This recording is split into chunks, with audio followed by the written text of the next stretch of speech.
Welcome to ROZANA'S Lounge, where speaking grief is no taboo.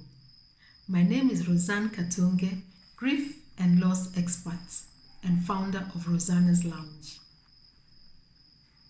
Today, 21st November 2020, is my son's birthday. Happy birthday, Andrew.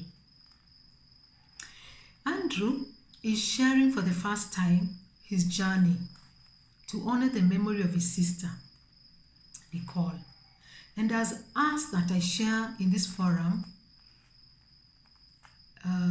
his journey. He has written it down, and so I shall read it out. See.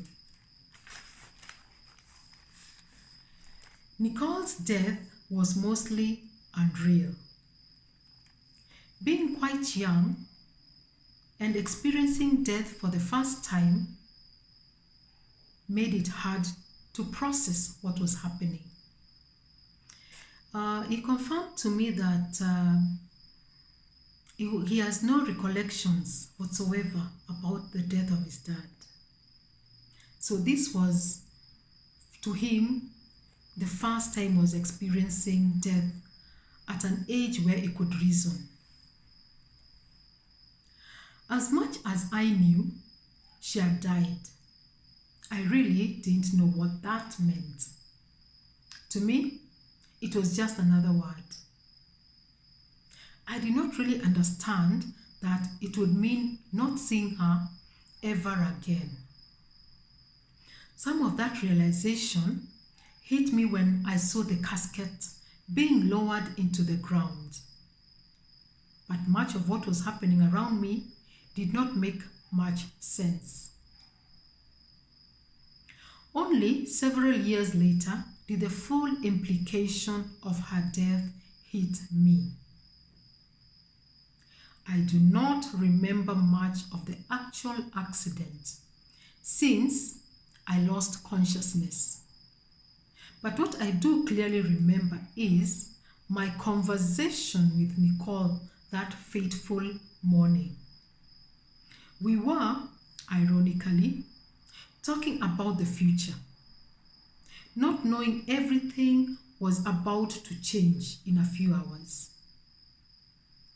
After we got into the bus, she sat in her usual spot and I sat in mine, not knowing that would be our last ever interaction.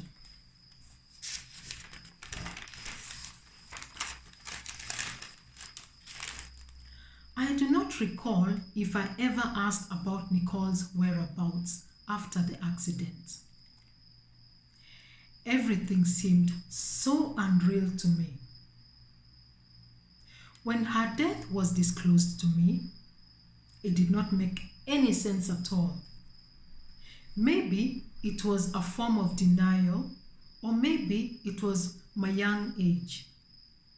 But all along, I thought she would be back home after a while.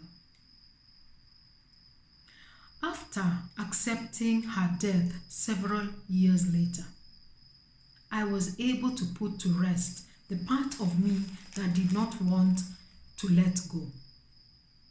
I came to terms with the reality of it all, that she was never coming back.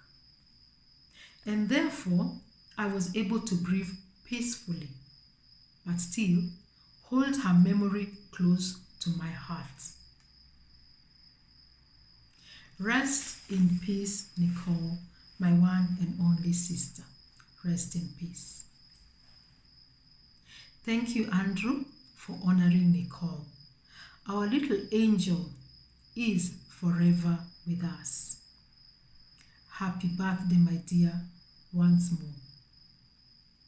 Now, imagine if we adults created a safe space for our children where they could acknowledge their grief, openly talk about the deceased person, and openly express their overwhelming emotions.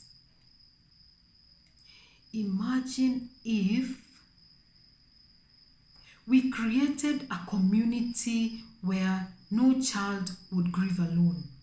Just imagine how our children's lives may be shaped differently if they never felt alone in their journey.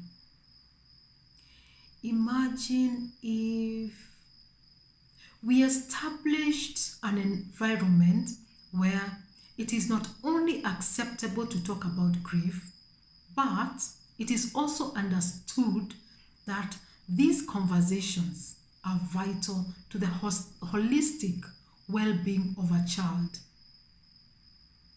of our families, and our communities at large.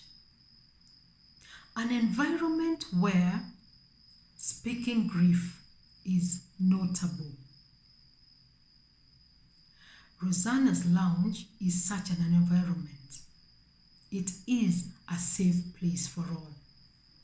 A safe place for our children, because no child should ever grieve alone. Thank you so much once again for joining me in this journey. I will see you again next week. God bless. Thank you.